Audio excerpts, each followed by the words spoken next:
would like to move on now to the final topic that we have today, which is open code and open software. So we have now been discussing all these questions around data, openness, fairness of data, but still, even if we manage to kind of realize all of this, it seems we still have a problem. So what you see here on this slide is two articles that were recently published, and both articles are about computational reproducibility. So reproducibility is a kind of a broader concept. Computational reproducibility is a specific notion of reproducibility. It's the idea that you are able to literally reproduce the kind of the numbers, the outcomes reported in a particular research article based on the same data and the same methods.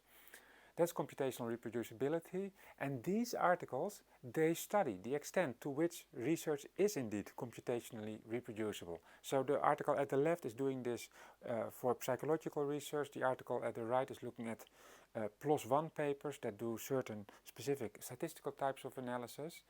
So what these researchers have tried is to actually carry out the reproduction of other articles that they found. I won't go into the details, but the bottom line is that they struggle. They really struggle to computationally reproduce these other articles for all kinds of reasons. Sometimes the data is not available, sometimes it is, but even if the data is available, then often it's not clear how exactly that data was analyzed. Of course, an article typically has a methods section where kind of the methods are described, but typically not in sufficient detail to really computationally reproduce the analysis. So what these authors found is that in many cases, if they could get access to the data, then for instance they didn't find the source codes that were used by the researchers to carry out their analysis, and the method section itself didn't give enough information. They try to contact the original authors, but sometimes they don't respond or they are unable to clarify what exactly they did. And even if they do respond and they do provide all the information, then still you may find out that even with all that information, still you don't get the same results. And that's kind of the experiences that these researchers report in these articles. So they say, yes, sometimes we manage to completely reproduce an article, and that's great. And in particular, of course, if researchers share data, but also their code, and if they do so in a proper way, fairness and code that is properly kind of explained and documented, then it's relatively likely that you're able to reproduce an article. But in many cases, something is missing. Data is missing, code is missing, methods are not described in a proper way, authors don't respond to questions, and ultimately it's not possible to reproduce the research. This is one important reason why beyond making data openly available, sharing data, also the importance of sharing code, computer code, software is increasingly being emphasized. So we have, for instance, the development of software management plans. So in the Netherlands this is now being discussed with the development of national guidelines. I know that NWO, Maria, is also involved in this. That's ongoing. You also see that publishers become more aware of the need to, when they publish articles, to indeed request or even require authors to make data available, but also similarly to at least encourage authors to also share source codes and perhaps even to move towards mandating this. So I took this from the website of PLOS. When you look at PLOS, you see on the website that they recommend you to archive software that you have been using. So they mention a number of archives that can be used for this.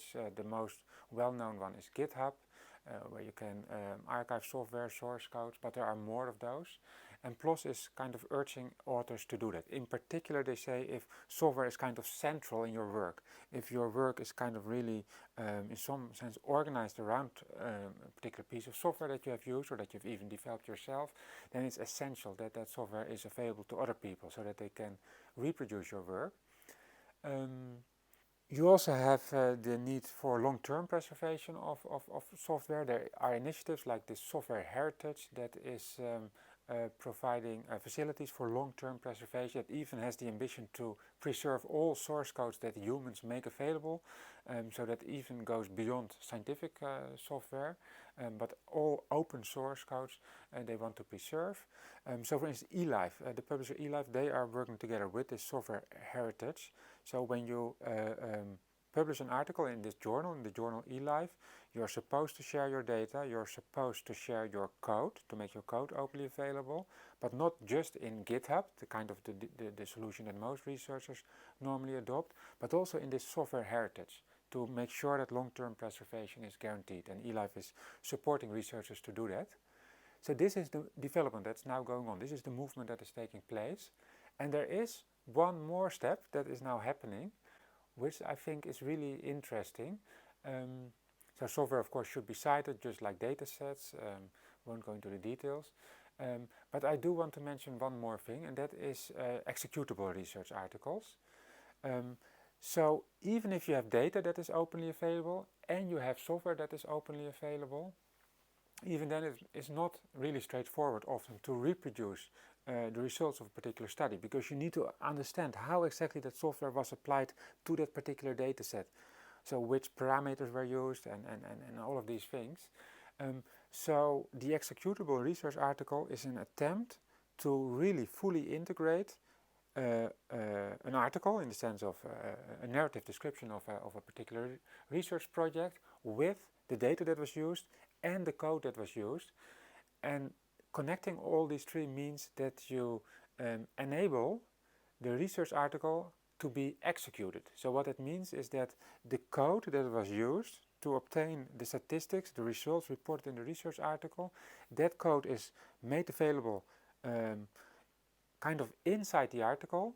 That code is directly linked to the data based on which it is applied, and you can literally, as a reader of the article, you can rerun the code, and you will then of course obtain the same numbers that were already in the article, but you may also change the code. While you are kind of looking at that code in the article, you can change it, and then actually you may get different results. So it's a way to reproduce an article. So it's a way to kind of guarantee that an article is computationally reproducible. It's also a way to actually do a kind of a robustness analysis, sensitivity analysis. You can also change the parameters and do slightly different calculations and see to what extent that will affect the outcomes of the work. So this is an example of such an article. This is a figure in that article. So this is the journal eLife that is supporting these types of developments. So this is a figure in the article. It looks like a normal figure, but as you may see in the top left, there is this small eye, and that eye provides access to the specific features of an executable research article, namely the source code. So when you click the eye, you see the source code. So this is Python code. You see the Python code, literally the code that the authors created, and there's a small run button. You can just click the button and then the code is executed, and you will just obtain the same figure.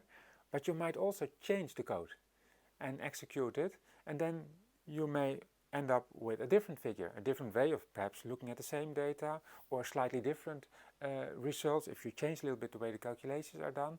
So that's the idea of an executable research article. This is perhaps the ultimate way in which data, software and traditional research articles can be integrated. One more thing I want to say about making source codes openly available. So the benefits are clear, especially when you manage to do a proper integration with the data that you're working with. Then you will get closer to ensuring computational reproducibility of research. So this is the benefit. There are also choices that need to be made about conditions under which you make software openly available, code. It's a bit like the same question that we have around data and data sharing. The licenses are different that are typically used for making source codes openly available. So you see on this slide a number of popular licenses like Apache, MIT, GPL, LGPL. I won't go into the details, but I do want to explain briefly the distinction between permissive licenses and copyleft licenses. This is for people that kind of are indeed committed to making source codes openly available. This is an important kind of philosophical difference in the way in which you think about sharing source codes. When you choose a permissive license, you say, I choose to make my source code openly available. I hope you will all benefit from it. Feel free to use it in basically more or less any way you want. That's all fine. When you use a copyleft license, your philosophy is a little bit different. You say, I'm making my source codes openly available to all of you. I hope you will find it beneficial, and it's fine if you want to build on my code and you want to create new things with my code or integrate it in other software projects. But I also feel that if you benefit from my code, which I have chosen to make openly available, then I think you should do the same. You should also, in your particular software product, take an open source approach and make your source code openly available. So that's the difference between permissive and copyleft. If you choose the copyleft approach, you kind of require other people benefiting from your work to do the same. If you take the permissive approach, you say, no, that is not necessary. It's perfectly fine if you use my code and you use it in a different way, perhaps even in a closed source commercial project. That's all fine. Two different philosophies about how you can essentially practice open science.